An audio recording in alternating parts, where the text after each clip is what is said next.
los encantos incomparables de Cristo. Vamos a tratar de hablar de Cristo y de todos sus encantos. Quisiéramos hablar de nada más tres de los encantos de Cristo Jesús. Hay muchos más. Esta mañana por el tiempo vamos a ver solamente tres. El primero, hablemos de la preexistencia de Cristo. Muchos piensan que Cristo apareció solamente en la historia de este planeta, ahí en Belén, cuando nació como un niño indefenso, creció en este mundo, ejerció su ministerio de adulto y murió en la cruz del Calvario y subió a los cielos. Muchos piensan que ahí apareció Cristo. Pero vamos a ver que Cristo es mucho más encantador que eso. Vamos a hablar esta mañana de la preexistencia de Cristo. Desde las eternidades sin fin, en el principio era el Verbo, y el Verbo era con Dios, y el Verbo era Dios. Este era en el principio con Dios.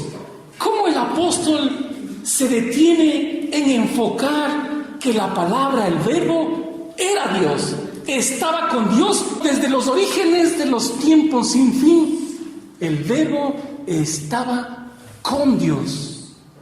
Desde antes de la fundación de este planeta, Cristo, la palabra, el Verbo, era uno con su Padre, era Dios. El mismo libro de San Juan, el verso 14, nos aclara quién es el Verbo. Dice, y aquel Verbo fue hecho carne y habitó entre nosotros. Vimos su gloria, dice Juan, como el unigénito del Padre, lleno de gracia y de verdad. Aquel que era uno con Dios, que fue adorado en el cielo, que era reverenciado por los ángeles, se hizo carne. Dios se hizo uno con nosotros. Por eso le llamaban Emmanuel, Dios con nosotros. Él se hizo carne y habitó aquí con los hombres. En esta mañana vamos a tratar de ver qué fue lo que causó para que tenga que venir Cristo del cielo a esta tierra. Alguna razón grande debía haber ocurrido como para que Él abandone el cielo y venga a esta tierra. Cristo se dice que es el Verbo, la palabra. ¿Por qué?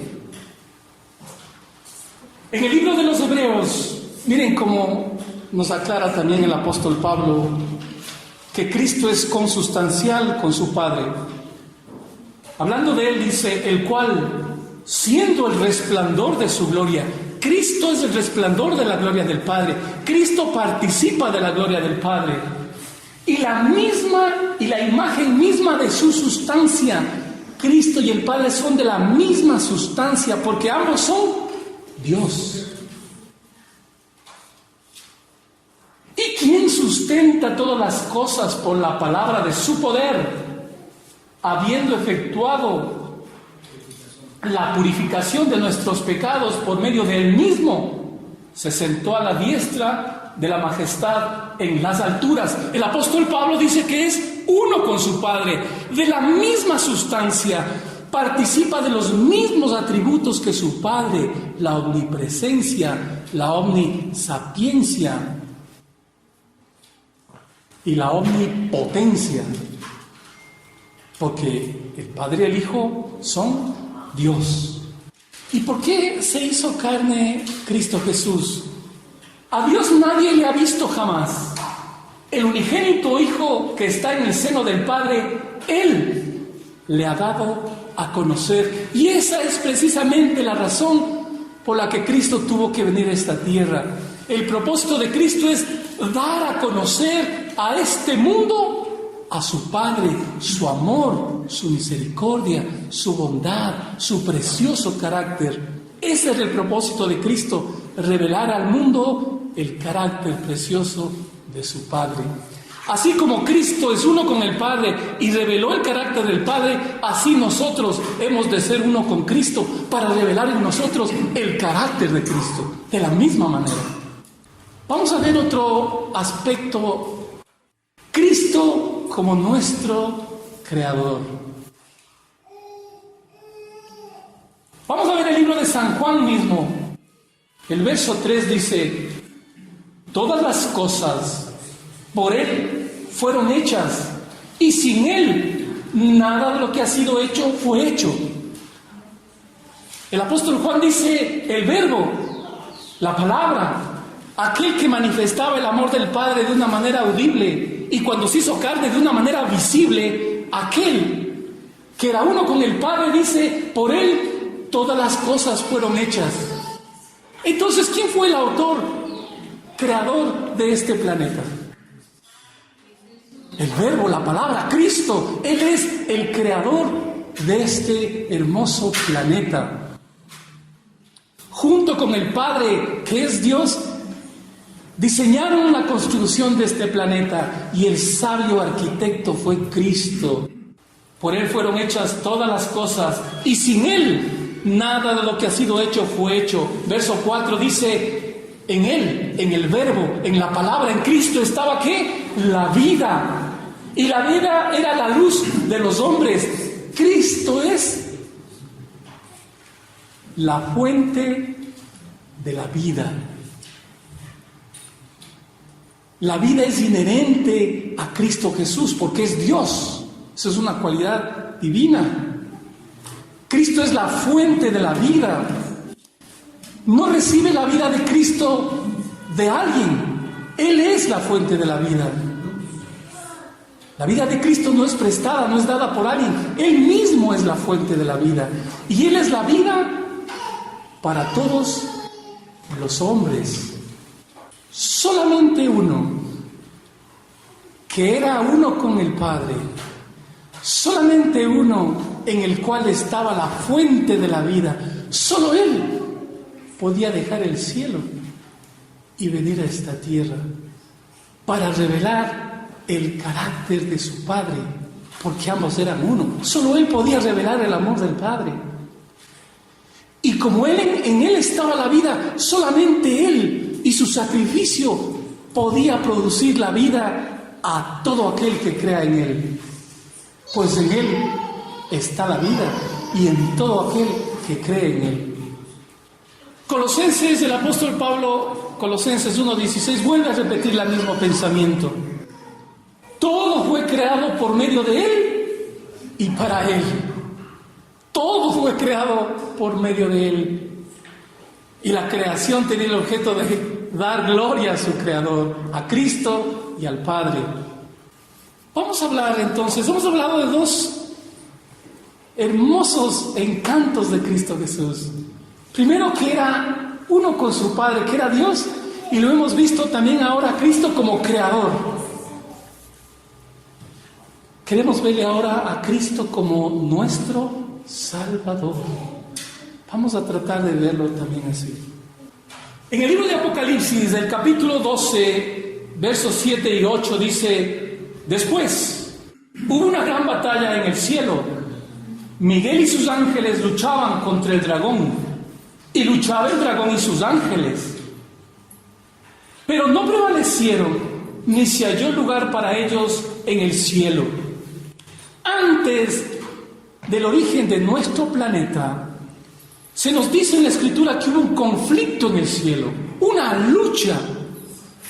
El dragón lideraba la rebelión y se le unieron muchos ángeles. Y luchaba el dragón y sus ángeles contra Miguel, contra Cristo y sus ángeles. Hubo una batalla, un conflicto allá en el cielo. Y no se halló más lugar para este rebelde y los ángeles rebeldes. Y fueron ellos alejados, echados del cielo. Y fuera del cielo ya no podían estar en comunión con Dios. Ya no eran felices. Porque en la desobediencia nunca hay felicidad. Vamos a ver cómo dice el libro de Apocalipsis. ¿Quién es el dragón? Este dragón es Satanás, es el diablo, ¿no es cierto? Apocalipsis 12, 7 y 9 dice: y fue lanzado fuera aquel gran dragón, la serpiente antigua, que se llama Diablo y Satanás. El dragón, Satanás, un ángel que había sido en el cielo, fue el inicio de la gran rebelión. De manera, hermanos queridos, que el gran conflicto entre el bien y el mal trasciende de la creación de este planeta. Va mucho más antes, allá en el cielo. Ahí ocurre el origen del mal. Vamos a ver cómo lo describe Ezequiel a este origen, el origen del mal y del pecado. Ezequiel 28, 14, 17 dice: a causa de la multitud de tus contrataciones, fuiste lleno de iniquidad y pecaste, por lo que yo te eché del monte de Dios y te arrojé de entre las piedras del fuego, oh querubín protector. Miren, Satanás era un querubín protector muy cercano a Dios. En el monte de Dios estaba, entre las piedras del fuego, en el trono de Dios estuvo él. Pero miren el problema: se enalteció tu corazón a causa de tu hermosura. El orgullo fue el problema de Satanás. Corrompiste tu sabiduría a causa de tu esplendor, y te arrojaré por tierra delante de los reyes. Te pondré para que miren en ti el orgullo, el esplendor, la justicia propia. Hace que uno se olvide del amor de Dios. El amor de Dios es todo lo contrario.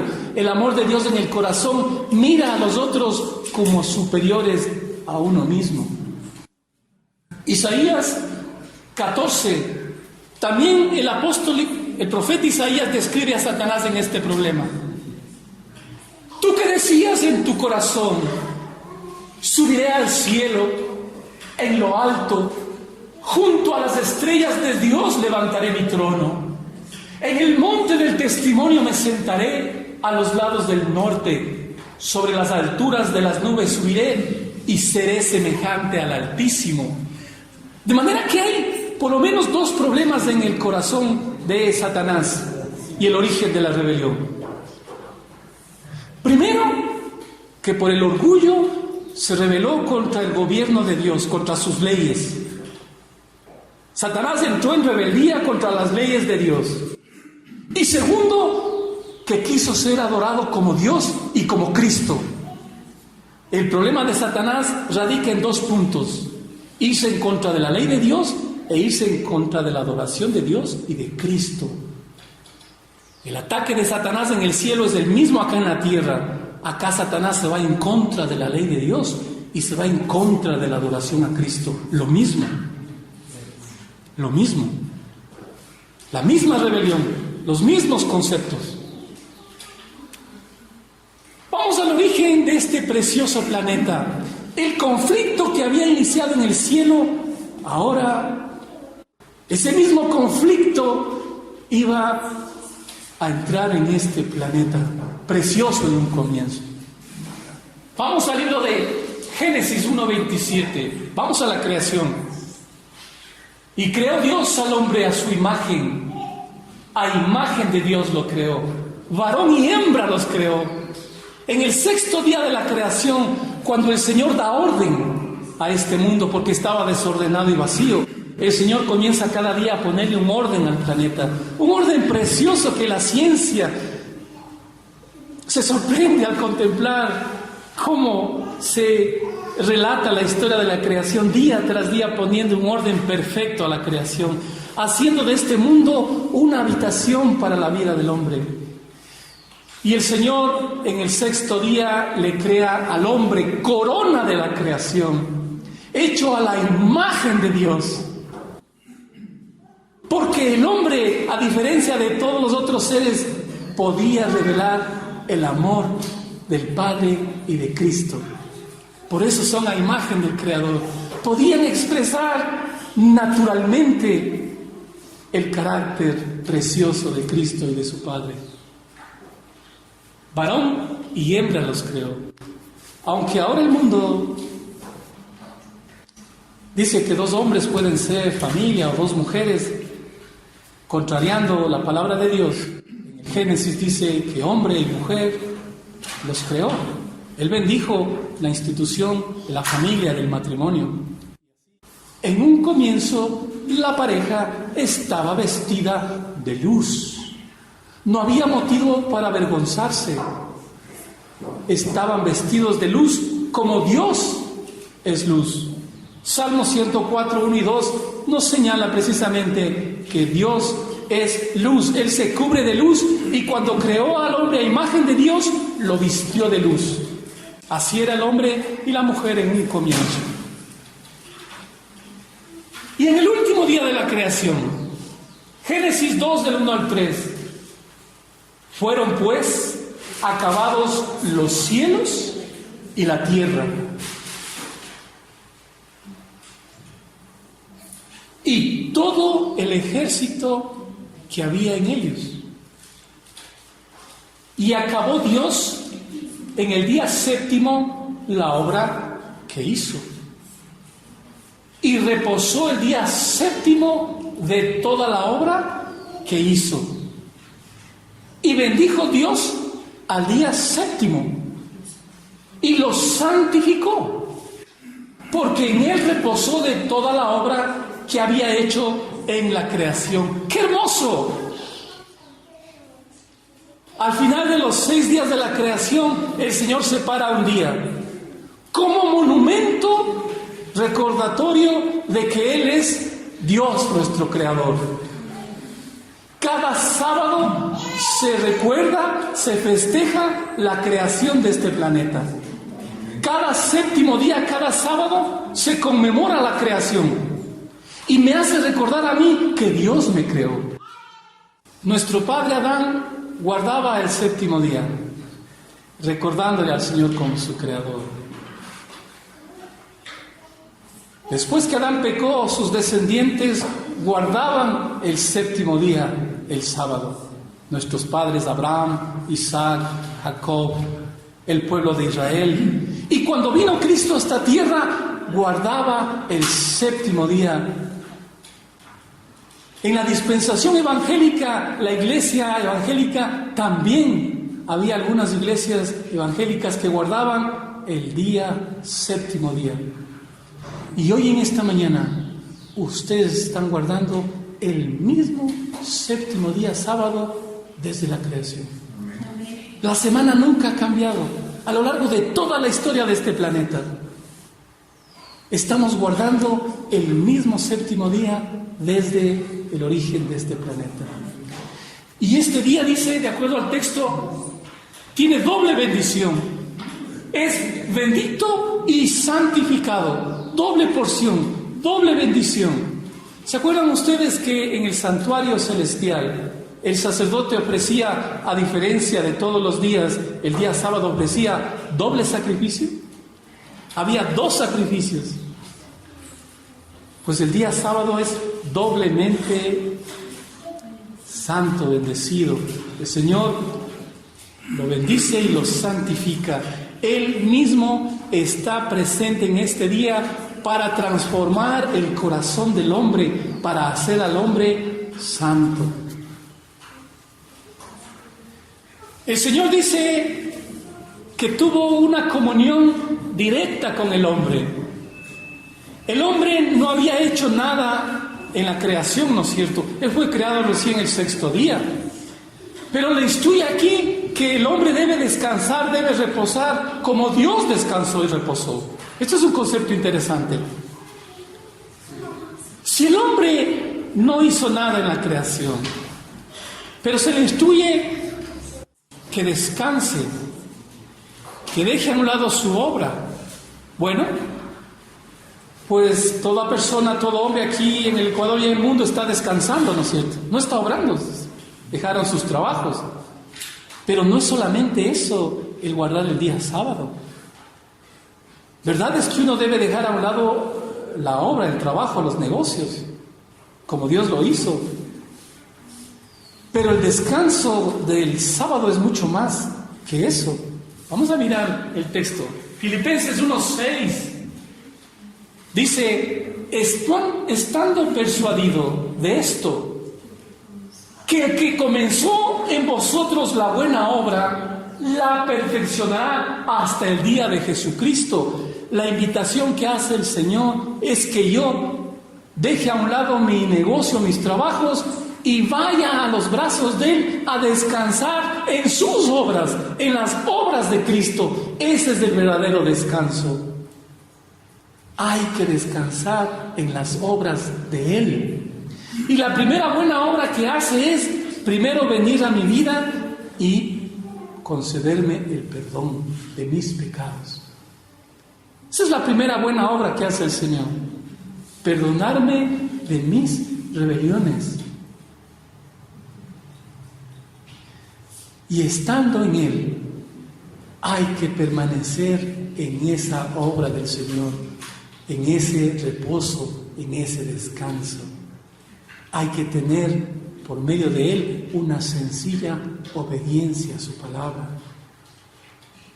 Y así el hombre puede crecer en el Señor, permitiéndole a Él que haga esa buena obra, la buena obra del principio, que me perdonó. La misma buena obra me transforma, me cambia, me limpia, me capacita hasta hacer del hombre un hombre perfecto.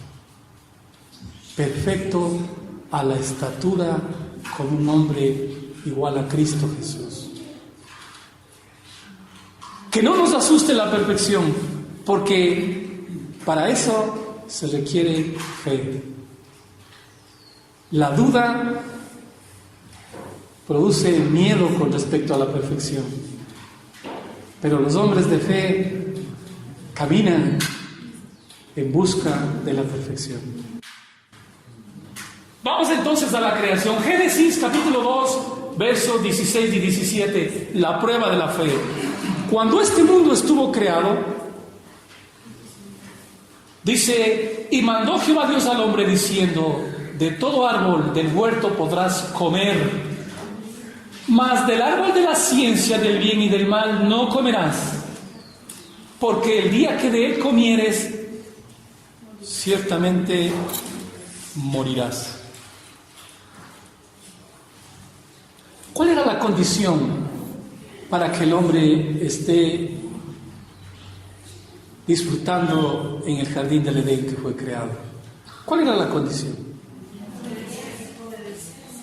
Obedecer. ¿Y qué debía obedecer? ¿Qué debía no hacer él? De todo árbol podría comer, excepto de uno. ¿Había algo misterioso en ese fruto? ¿Había algo místico, extraño, sobrenatural en ese árbol? Nada. El único requisito era la obediencia, la fidelidad. No tomar del árbol prohibido. Y cuando el hombre y la mujer tomaron del árbol prohibido, conocieron el mal. Qué tragedia para el hombre. Habiendo sido creado de luz, vestido de luz, habiendo sido creado para revelar la imagen de Cristo, ahora libre y voluntariamente conocerían el mal. Cuando Adán y Eva fueron creados en ese precioso jardín, ¿tenían ellos herencias negativas? ¿Tenían tendencias hereditarias negativas de sus antepasados? Ninguna. Pues ellos eran creados únicos y perfectos. ¿Habrían cultivado alguna tendencia contraria a la voluntad del Padre? Ninguna. No tenían herencias ni heredadas ni cultivadas negativas. Para ellos, obedecer a Dios era algo natural. Y en esa condición de plena libertad, decidieron desobedecer.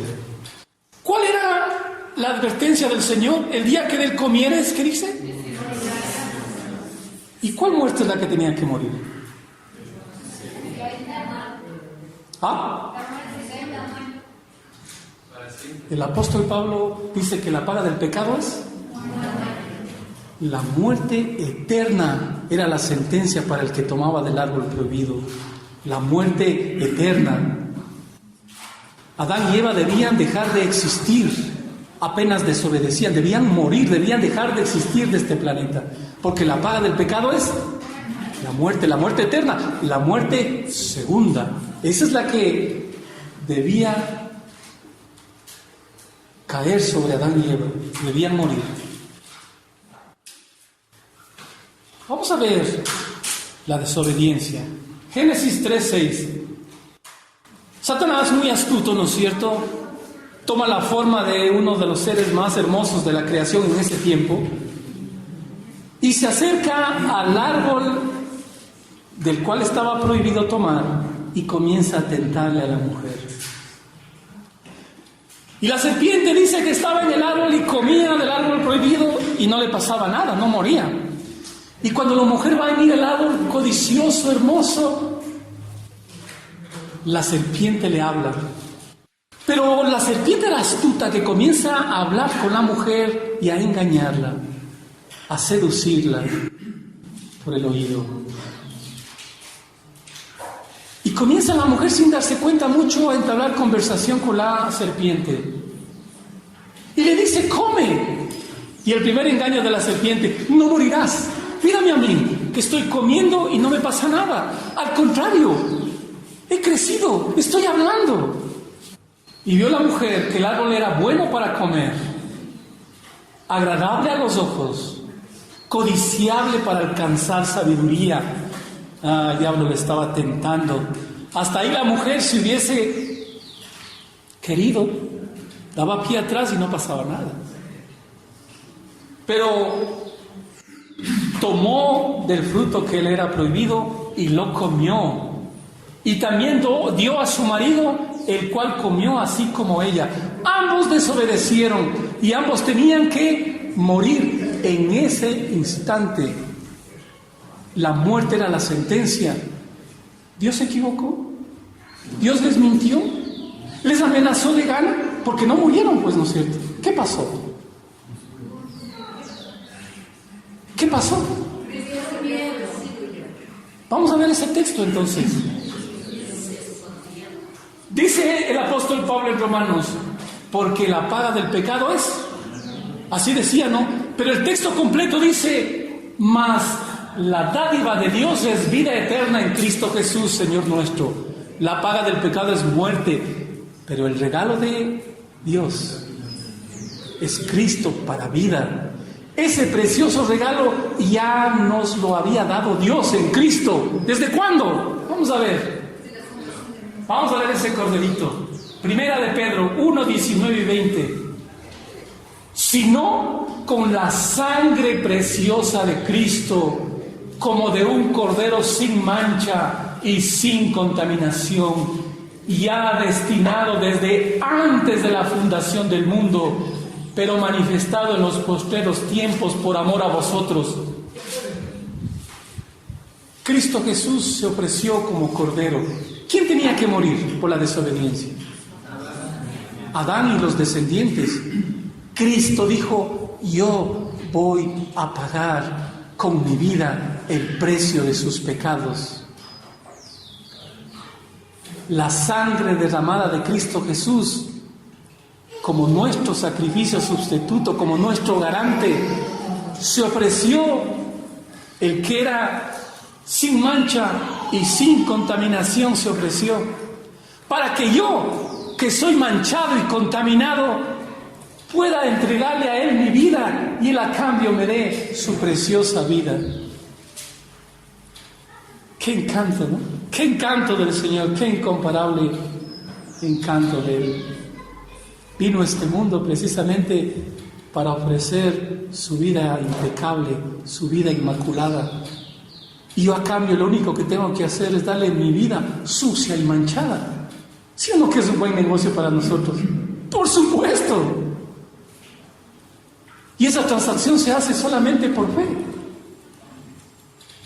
Porque sin fe es imposible agradar a Dios. ¿Y desde cuándo estuvo ya destinado Cristo para sacrificarse en favor de nosotros? Antes de que este planeta fuera creado, Dios como Él lo sabe todo porque es omnisapiente, ya se había ofrecido por nosotros. ¿Por qué? Porque nos amaba. Si es que el hombre desobedecía, Él ya se había ofrecido. Qué amor incomparable del Señor. Qué amor. Apocalipsis 13:8 dice: y la adoraron a todos los moradores de la tierra, cuyos nombres no estaban escritos en el libro de la vida del Cordero, que fue ¿cuándo? ¿Desde cuándo? Inmolado desde el principio del mundo. Inmediatamente después del pecado de Adán, Cristo Jesús estuvo inmolado. Entonces Adán y Eva no cayeron muertos en ese preciso instante solamente porque Cristo ya se había ofrecido. Su palabra lo había dicho. El corderito sin mancha estaba ya como sacrificado para nosotros, para nuestro padre Adán. Nuestro padre Adán vivía ahora, desde que desobedeció en adelante, al primer segundo de su vida, vivía el tiempo de la gracia. Nuestro padre Adán vivía su segunda oportunidad, sin siquiera darse cuenta, sin siquiera haberse acercado a Cristo a pedirle perdón, ya estaba viviendo la gracia. ¡Qué amor del Señor por el hombre y por el mundo! Aquí hay muchos hombres que no vienen a la iglesia, pero Él murió por ellos, porque los ama. No se han dado cuenta. Pero hermanos queridos, ustedes han sido llamados para traer a esas almas a Cristo, para hablarles del amor del Señor. Adán no se había acercado a Cristo, no se daba cuenta ni siquiera el problema en que estaba metido él y el problema que dejaba a su descendencia. Comenzó al poco tiempo a sentirse los efectos del pecado, los resultados del pecado, ¿no es cierto? Se comenzó a sentir desnudo. El manto de luz le fue quitado y se cubrió con hojas de higuera para tapar su desnudez, con la justicia propia, pensando que con sus obras, con lo que él puede entregar como indulgencias o penitencias, puede cubrir la desnudez. No, hermanos, la desnudez no se cubre con nada que yo haga. La desnudez la cubro con la sangre de Cristo, con su sacrificio, con su amor, con su justicia, y aceptándola y recibiéndola por la fe. Hermanos, quisiera terminar este estudio con 2 versos. Dice 1 de Juan 4:10: en esto consiste el amor, no en que nosotros hayamos amado a Dios, sino en que Él nos amó y envió a su Hijo para que fuera ofrecido como sacrificio por el perdón de los pecados, de nuestros pecados. En esto consiste el amor. No que en que yo le haya amado al Señor. Para nada, hermanos. El amor consiste en que Él a mí me amó. Por eso envió a su Hijo para perdón de pecados. Si tienen fe, ¿creen ustedes que el Señor puede borrar cualquier pecado? Si es así, entonces confiemos en su palabra. El Señor lo puede hacer. Puede borrar cualquier pecado del hombre, cualquiera que sea, no importa cuál pecado sea. Lo puede hacer, lo puede lograr. Lo que necesito es ejercer fe. Y 1 de Juan 4:19 dice: nosotros amamos a Dios. ¿Por qué? Porque Él nos amó primero. En eso consiste el amor de Dios, en que Él nos amó primero. Lastimosamente el tiempo es corto y hemos hablado solamente de 3 encantos incomparables de Cristo. Le hemos visto a Él como uno con su Padre en el cielo, le hemos visto a Él como Creador y lo hemos visto como nuestro Salvador. Quisiera que en otra oportunidad podamos verle a Cristo como nuestro modelo, nuestro ejemplo, nuestro camino a seguir. Hay que verle a Cristo como nuestro sacerdote intercesor allá en el cielo. Hay que verle a Cristo como nuestro juez y nuestro rey. Y van a ver que en todas esas vistas se puede ver a Cristo como un ser encantador, incomparable. Gracias, hermanos.